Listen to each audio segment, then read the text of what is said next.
flower beds have been here since the aquarium or since the education center started. These two areas were basically developed by our master gardeners, and they're pollinator beds. They're native plants, they're non-native plants, but they're basically designed to draw in pollinators. A lot of great variety, great colors year-round. Well, fortunately we have the master gardeners, and they're here once a week, at least once a week. They also help on weekend programs with the public, but during the week on Tuesdays they come out in the mornings, and they're amazing. They can get so much done in a morning.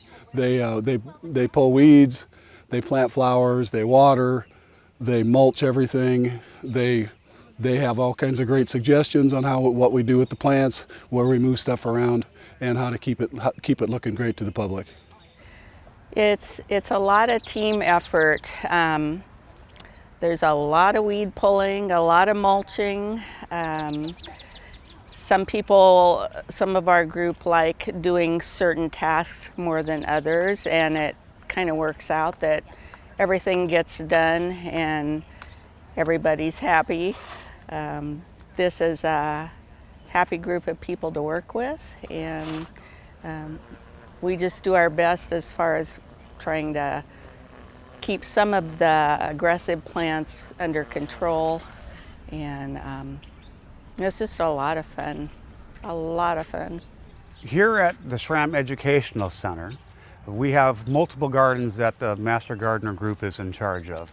And we decided to identify them by using a marker, an iron butterfly, as you wish. And we have 4 different colors of iron butterflies here: yellow, orange, white, and purple. Along with that, there's a QR code. If a person here can come up to the post, pull out their phone, and it will tell them what type of plants we have in each of these different gardens. If you're not tech savvy, we have another place where there's a poster that was created by one of our master gardeners here. We have a wonderful group. They all have different skill sets, and we turn into a wonderful family that has a passion for digging in the dirt.